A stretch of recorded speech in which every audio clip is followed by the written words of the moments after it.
This is the Leadership in Insurance podcast, brought to you by FinPro Search Partners. Insurance companies are businesses and they need to look for the long term and be sustainable. We went from 0 to 1 and now it's going from 1 to 100. Insurance as a concept, as a kind of service, is brilliant. The execution is what we're looking at now. I think the companies that are going to succeed are the ones that are going to understand and master the art of intent. When we talk about innovation, we lean too heavily to think about technology and we don't think about creating a culture of innovation. I think innovation is essentially continuous improvement of existing processes and platforms and product. Right? It's got to be easy. It's got to be seamless. Good morning and welcome to the Leadership in Insurance podcast. I'm your host, Alex Bond, and I'm very lucky today to be joined by someone we know very well on the podcast, but we've never had on before. So it's Rachel Olney, who's, we were just talking about this, GM, I'm presuming that stands for General Manager, Insurance, EarthDaily Analytics. Rachel, how are you? I'm great. And just before this, we were joking that, that's not necessarily a title you expect from an engineer. Yes. Excited to be leading up insurance activities. Good. Well, look, thank you so much for joining us. And look, we've known you as founder, CEO, various different things, and you've been on a hell of a journey. But I think I don't want to dive into that first because I think lots of people know you've been very visible in the community within InsurTech. But let's start with your current role and what you're leading up and who the EarthDaily Analytics are. Yeah. So EarthDaily Analytics is a multispectral, hyperspectral satellite company. They're launching satellites that will cover many different bands and the entire Earth every day. And I won't dive into all the technical details of that because this isn't a space podcast and I'll put people to sleep. But I'm leading up the company's verticalization in insurance. And so we ended up there because of our expertise at applying geospatial data to the insurance industry. And so my team runs all of the products, go to market, everything necessary for us to touch the insurance market. And in particular, primarily the P&C, commercial and residential lines insurance market is where we mostly sit. I wanted to sort of take you back and let's start in the past and, how you and I know each other, and we've known each other from basically every conference I ever go to or tend to be in the same place. So, we've got to know each other through that. But Geospatial was a business that I got to know you through, founder and CEO of that, and then an acquisition, and then this is a follow-up acquisition. I wondered if you'd be kind enough to take us through that journey, because I think most people that listen to are part of kind of startup scale-up companies. They're looking to go what that experience is like, and not just maybe sort of explain that timeline, because that's the first thing I asked you when I saw your ITC. You were like, were you just acquired again? And we're like, yes, that did become public this morning. And sort of explaining that timeline, but also kind of what's that journey like? What's that transition from, exactly like founder CEO to kind of running a vertical within a different organization? Yeah, I think acquisitions can end up looking very different for different CEOs. For me personally, I'll start with the job and then I'll talk about kind of how did it turn out to be two acquisitions. So for me, it's of course a lot more of, I lucked out. It's a lot more of the things that I love and a bit less, not a ton less, of the things that so as a founder CEO, the best metaphor that I've heard is you're the floor sweeper. If there's a job that needs to be done, that isn't anybody's assigned role, it becomes yours. So whether that's you haven't, hired a head of marketing yet, or whether that's, you don't have SDRs, or you don't have, an entire full-fledged finance team, at the end of the day, you end up carrying a lot of those loads.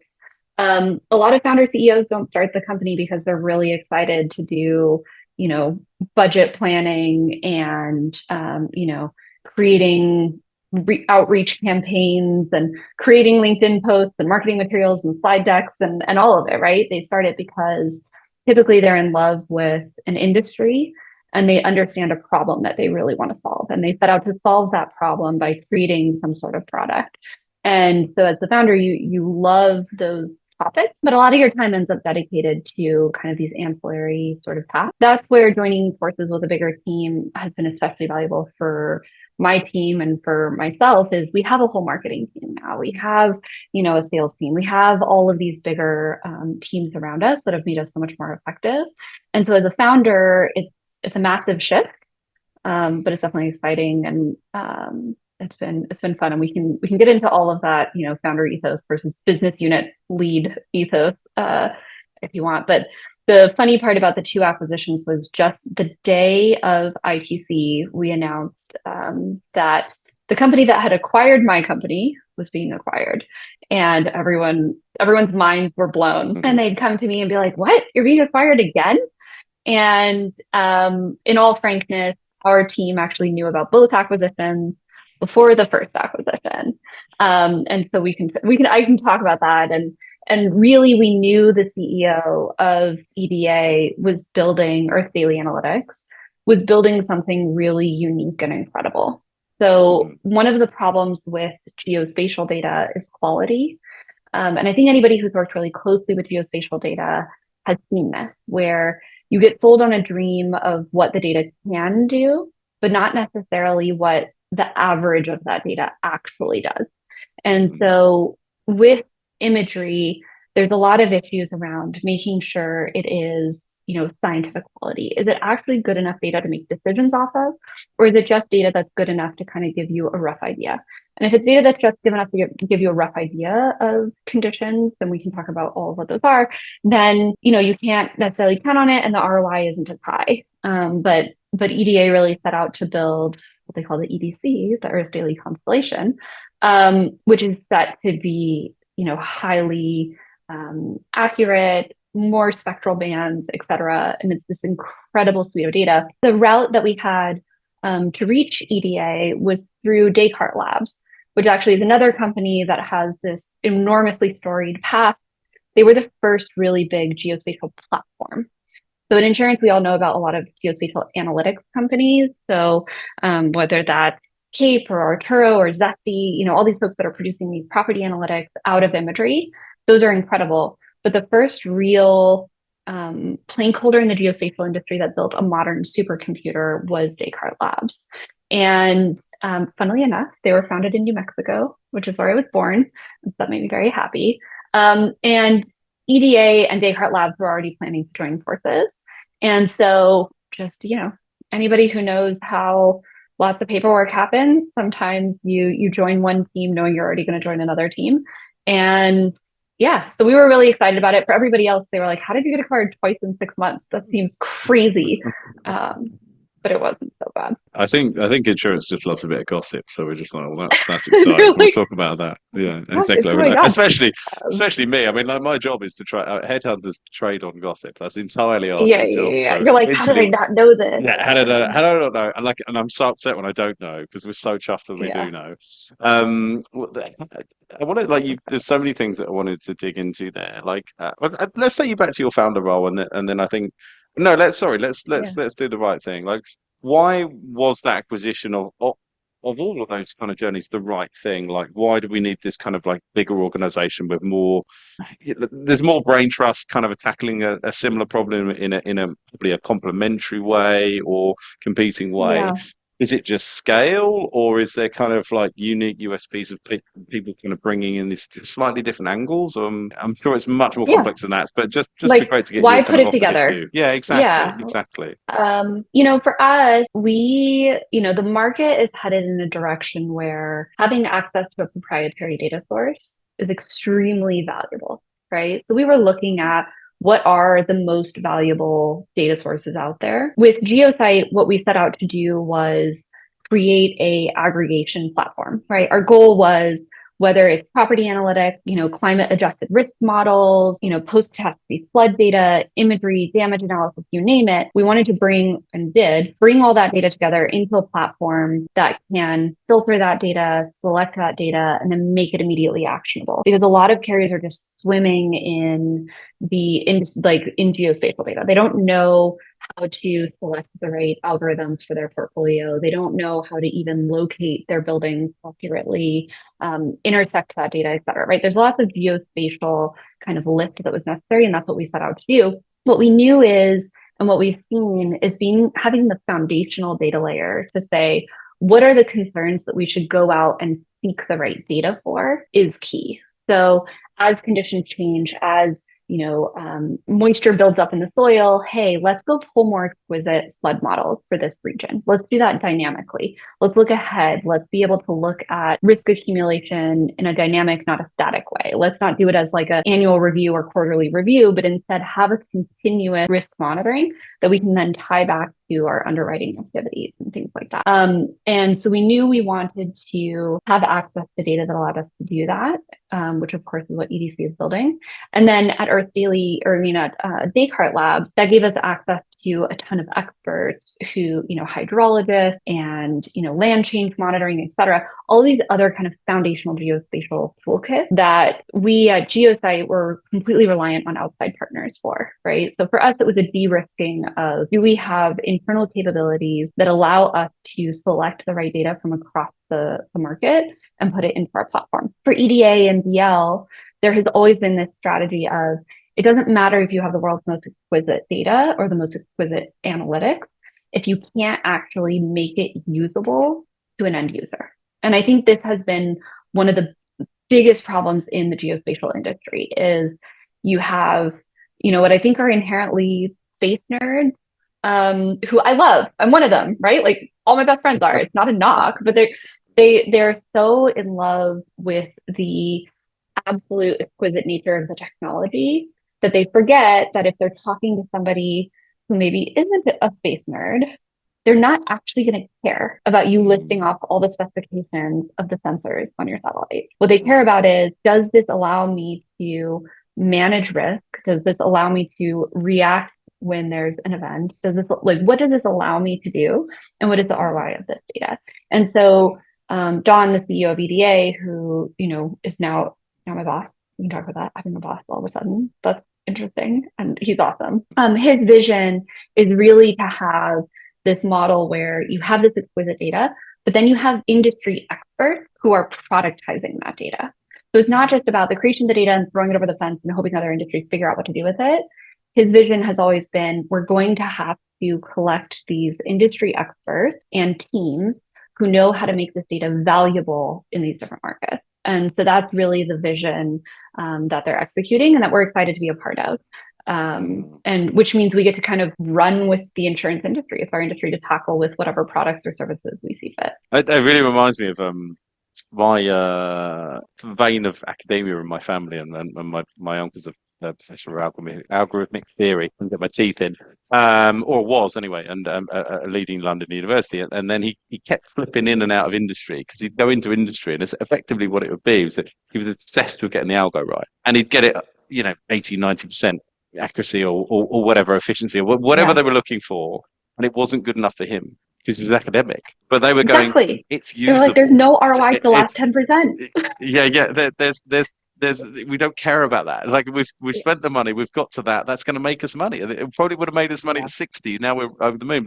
And he really struggled with that. And it's exactly why it's like it's essentially productizing that data, productizing that kind of process. It really kind of resonates with me. One thing I wanted to ask you, you mentioned kind of being a CEO, being a founder, and then kind of like you've got kind of some slightly less of the things that you maybe didn't enjoy. What did you not know about yourself when you became a founder, became a CEO? Like, as in these things that you kind of go, oh, I really don't like that, or I'm really not good at that you maybe didn't know before you did that. Because I've got a list as long as my arm. Oh, yeah, of course. Especially things I'm not good at. Conversely, so many. So many. It's totally unglamorous. Like, people absolutely think being a founder CEO is like so glamorous. And I find that so entertaining. That's why I find the floor sweeper analogy to be so perfect, because people don't see that part of being a founder CEO. But I remember our first office was very small. I think that it was back when our team was like maybe 5 people. And we had this teeny tiny office, and, I would be doing phone calls either with customers or investors or whoever.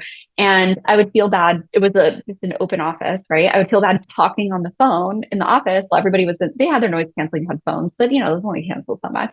I would feel bad getting animated on these calls and being loud. So what I started doing is taking phone calls, going outside and sitting in the alleyway to take all my phone calls so I wouldn't bother the team. And I just remember sitting there on the curb in this like alley being like, I bet you most people don't realize that founders end up spending way more of their time doing this kind of stuff than people think. Like, yeah, we go, have some shiny moments, but most of it's very unshiny. That I didn't mind. I think back to your question about what was the biggest surprise, I founded Geosite because I'm in love with the problem of making geospatial data usable. Like that is absolutely what makes me tick. Because I think, I've been surrounded by these experts who create these incredible things, like your uncle, right? They create these brilliant, brilliant, brilliant things. And seeing those not get used in the rest of the world just because there's this translation problem or this application problem is just mind-boggling to me. And I think I'll work on this problem for the rest of my life. I think this is like, no matter what, this is a huge, huge problem. And that's why I founded the company, because I was obsessed with this problem. How do we make it to where people are getting access to this exquisite data? What I didn't realize is maybe 6 months or a year in, one of my biggest drivers became, I absolutely love this team, right? Putting a team together where you look around at these people who have decided to get on the boat with you, and you're so immensely humbled by their expertise, by their drive, by all of that. I think that was something that I didn't see coming, right? I thought that it would always just be the love for the problem that would drive me in building it. But it becomes, so inspiring to build a team too. I didn't see that coming. Definitely the part that like the parts where I'm like, oh my gosh, I'm so glad we have better experts to do this, is like the countless hours putting together materials, spreadsheets, you name it, just producing things where I'm definitely not the expert to be producing them. So that part I'm happy to hand off. But the team was honestly the most surprising part. Yeah. Yeah, I think I echo that, and it's also what you see in thematically in successful businesses, and obviously I bang the drum about this. I'm a headhunter. I put people together in teams, and we've Yeah. long had this. I put a post up today. Where I said I'm amazed that people get funded, and then they come to me and they go, Alex, we've got these roles we want to fill. These are the salaries, and I was like, those salaries are out by a massive margin, and they're almost certainly less than. And it's like, how has that got through any due diligence to kind of, because you Yeah. need the best team. You need the best team around you. You need Now, the the best best team. teams, they're not built on money, but money will get in the way, and money will Oh, for help. sure. And if that's the only thing, so but no, I mean, I love my team, and I'm I'm very very lucky, and I feel that kind of energy, and it's the people that are founding parts of your team, like you'll go to war for, because they're going to war with Oh, you, yeah. and that Oh, yeah. that they are, because eventually they're out in the alleyway with you. And to take your analogy, Yeah, there's you're probably absolutely. fighting someone out there at the same time. Yeah, it's really interesting. Like, where's where's next then? Where's the evolution of kind of the insurance kind of vertical within the business? Is it geographic? Is it kind of more kind of like granular? Yeah, where is it going within this kind of bigger organization with more experts, with more support? Yeah, definitely. We're able to touch more of the market, right? So expansion geographically is a big part of it. We've always been hyper present in, the US, Australia, Japan. But now we're able to expand into, Europe, Middle East, Africa, a lot of places where we didn't have coverage, right? We didn't have a sales team. South America as well, right? Places where we didn't speak the language. All of that is incredible. EDA has a sales team that speaks many, many, many different languages. And so that's just such a huge uplift when you're having to get into the nitty-gritty of things, where if somebody's having to translate, or if, you're both having, you're both having to translate a little bit, like it's not the same.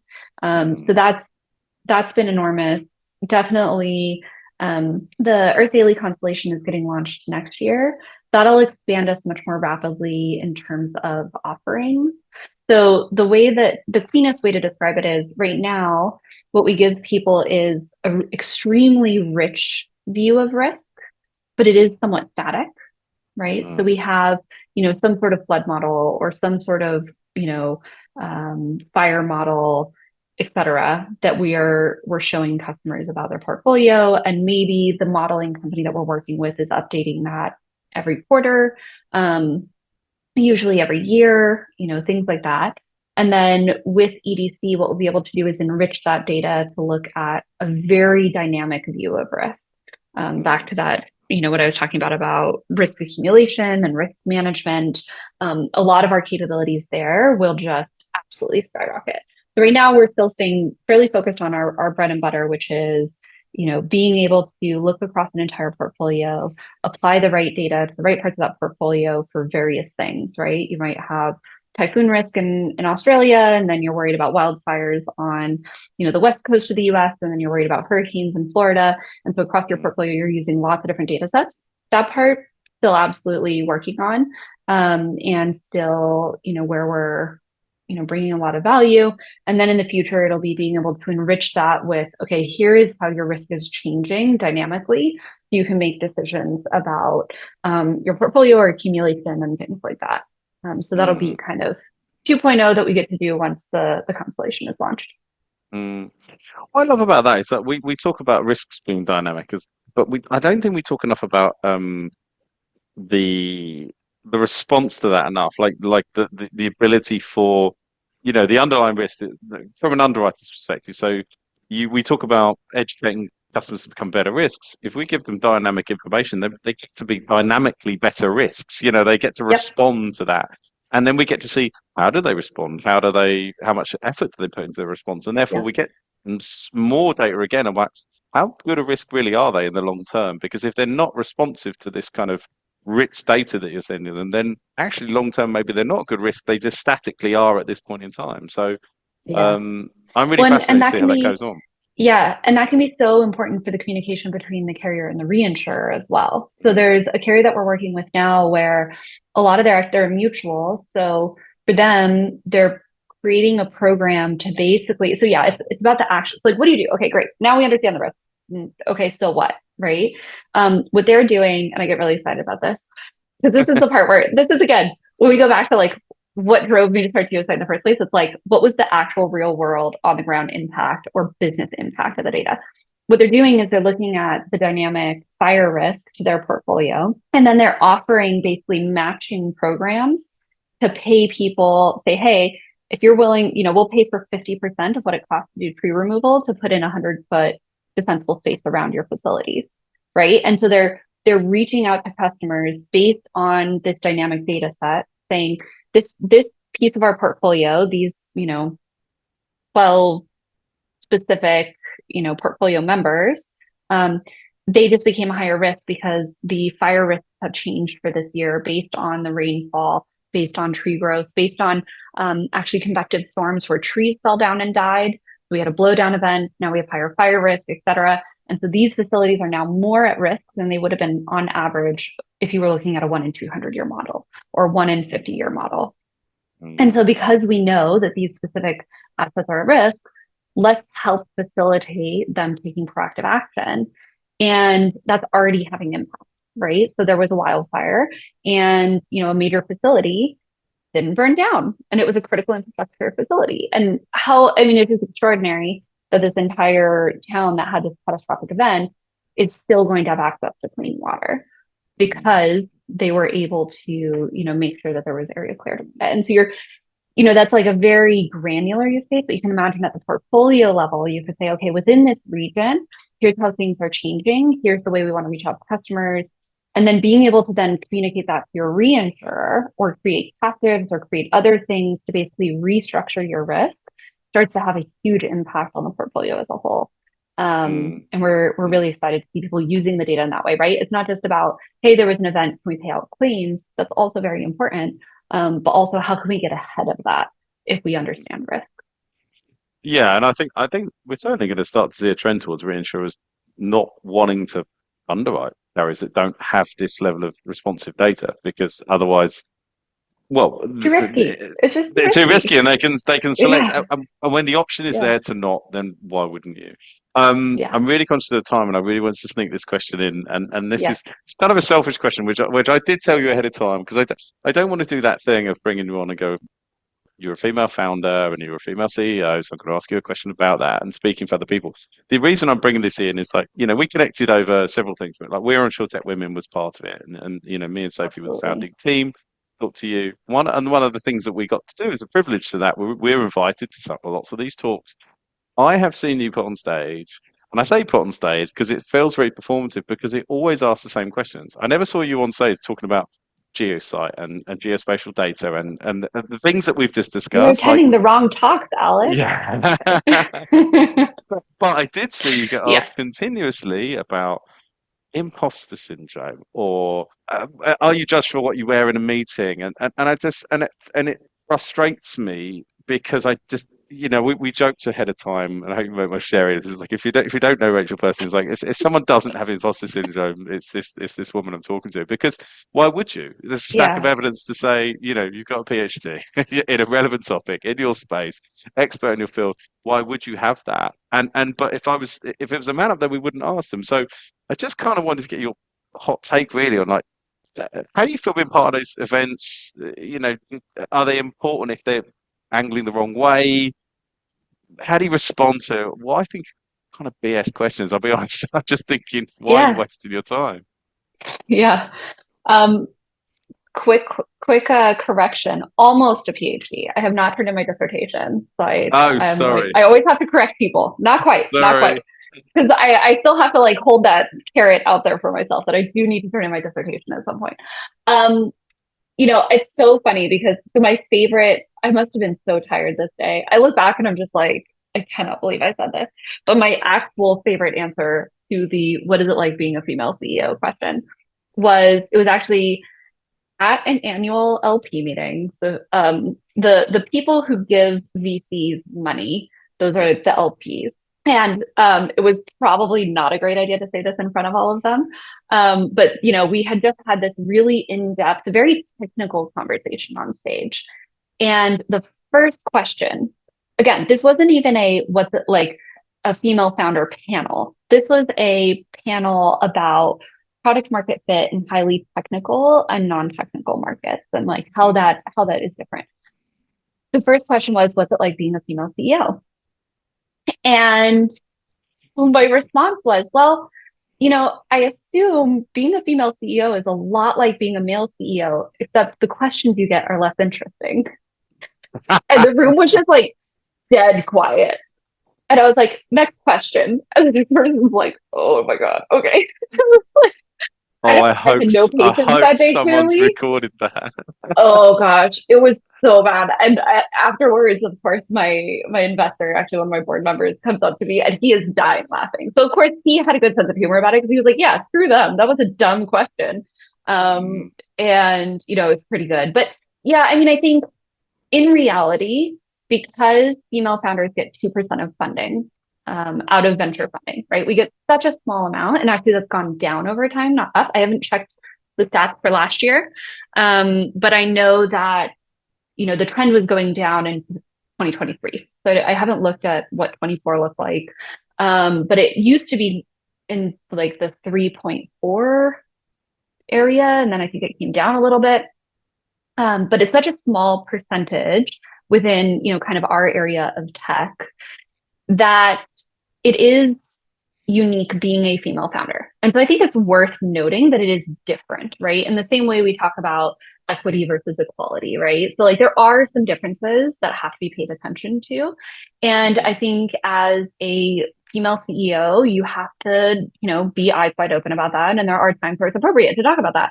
Usually the time where I spend that energy to talk about it is to other female CEOs when we're like, discussing behind the scenes, like, how did you handle this situation, or this came up, or that came up, or what do you think of this investor, or what do you think of this customer, right? We discuss, people's behaviors because they're not always great. But at the same time, a lot of times you miss out on the opportunity to answer the more technical or the more interesting questions because they're not asked. So it is, whatever. I remember in the beginning, I used to worry because I'm very feminine. I like wearing, floral dresses and things like that. And I was like, oh no, I don't look like a CEO. And then I said, you know what, whatever. I guess I'll make this be what a CEO looks like. But it took a little while to get to there. And lots of people have different approaches to how they handle kind of being the only woman in the room or things like that. So mm. there's no wrong answer to it. No, exactly. Exactly, and I was really struck by it because as we've got to know each other, and it's like there's almost like the you I know, and I've got to know, and then there's the you being sort of asked to answer questions about, and I'm like, I know that you want to give that answer that you just gave, going, what's it like? Well, I'd love to have a better question, but sure, I'll answer this one because I'm being polite. And I just think they tend to be more Yeah. personal. They tend to focus on you as an individual, and they tend to focus less on you Yeah. as a business, person running As a business or business representative of opportunity, business. right? Yeah, Yeah, exactly. yeah. And I find that fascinating. But look, thank you for asking that. And that's taken it back to, we were at a conference, there's a very specific conference, and I think we both know what it was. And it was like, oh, it's a big thing. We're doing this Women of InsurTech, and then it was shoved in a corridor of a room outside of any of the normal conference space. And I was like, Yeah. that's the kind of space It's we're giving it. yeah, Yes. exactly. Well, and that's I mean that points to the whole issue, right? But what I would say is and I always recommend this for actually any founder, to find yourself a peer.